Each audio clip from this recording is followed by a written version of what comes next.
parlez des industries pharmaceutiques, elles font partie de l'ADN de ce territoire, au même titre que de grandes entreprises, manufacture de pneus, Limagrain pour la partie agricole.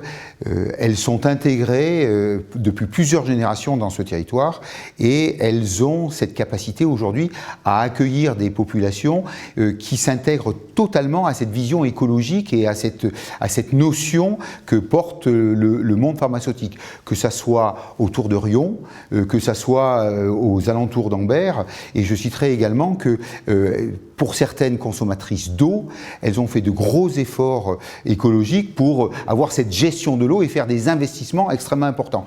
J'ai envie de dire qu'elle répond au cahier des charges de ce territoire, de le respecter, et elles ont évolué avec la population de ce territoire, donc elles font partie de notre famille.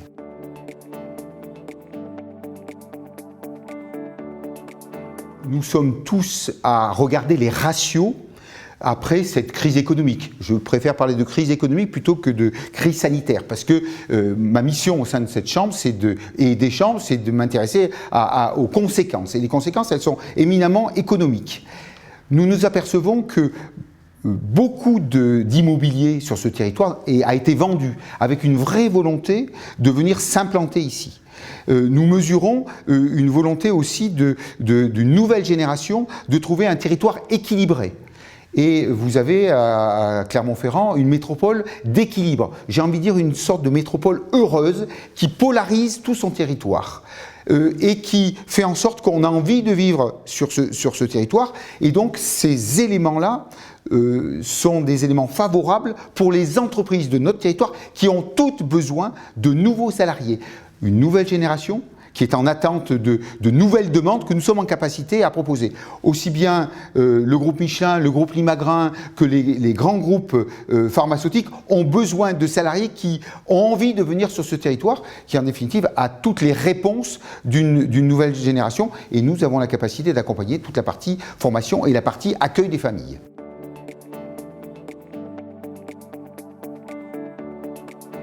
Elle l'est, si on parle d'Eldorado vert, par son territoire, mais elle l'est aussi pour les biotech, tout simplement parce que les majors sur ce territoire ont compris que dans quelques années, une partie de leur chiffre d'affaires ne viendrait plus de la même fabrication. Quand vous étiez un territoire auvergnat, vous viviez un peu entre soi. Et à partir du moment où vous êtes brassé avec Auvergne-Rhône-Alpes, vous mesurez la compétition, vous êtes challengé, et ce territoire a pris sa juste place dans l'équilibre Auvergne-Rhône-Alpes et je pense qu'il y tiendra pour les années à venir une place prépondérante.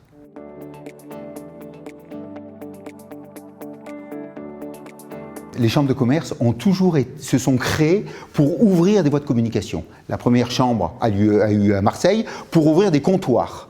Et nous avons continué avec les aéroports, nous avons continué avec le fluvial, nous continuons avec le digital. Et bien entendu, nous savons, et les chefs d'entreprise de ce territoire, monde pharmaceutique également, savent que pour faire venir du monde, il faut qu'il y ait une forme de mobilité. Aujourd'hui, les axes qui nous importent, bien entendu, c'est la capitale de la région, c'est Lyon. Vous y êtes en voiture en 1h40. 1h40. Paris reste notre capitale nationale. Aujourd'hui, nous y sommes en 3h30. Objectif Capital, pour vous dire que c'est vraiment un ressenti de ce territoire, Objectif Capital est une association dont Air France dit, quand nous traitons de l'Auvergne, nous parlons à Objectif Capital. Quand la SNCF, transporteur ferroviaire, parle de la liaison Clermont-Paris, on parle Objectif Capital. Objectif Capital, c'est votre chambre de commerce, Michelin, Limagrain et la globalité du maillage des TPE-PME. Nous nous battons et nous avons gagné la première étape. Nous étions à 3h30, 3h45 pour faire un Clermont-Paris. Ce qui ne correspondait pas aux attentes des entreprises qui ont besoin de faire venir des clients, de faire venir des salariés, et les familles qui sont ici ont besoin d'aller voir leur famille et puis de profiter des vacances et de pouvoir s'éloigner. Aujourd'hui, 2023, fin 2023, le train Clermont-Paris avec des voitures qui seront plus agréables que le TGV feront ça en 3h15.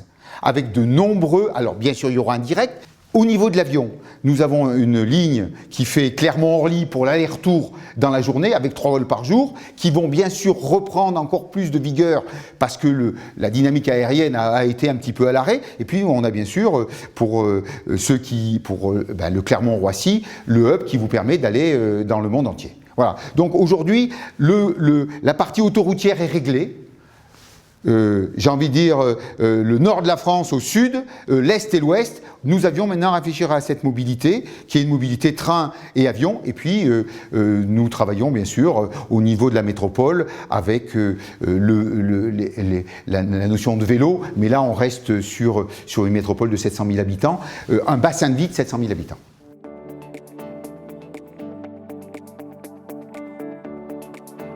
J'ai envie de dire à ceux qui ont envie de venir sur ce territoire, ils auront à la fois une écoute et on les fera rentrer avec grand plaisir dans cette grande famille, et aussi leurs salariés sont les bienvenus et ils s'apercevront très rapidement que les salariés sont fidèles, travailleurs et qu'ils sont contents d'être sur ce territoire. Venez sur ce territoire et vous mesurerez à quel point vous aurez envie de ne plus le quitter.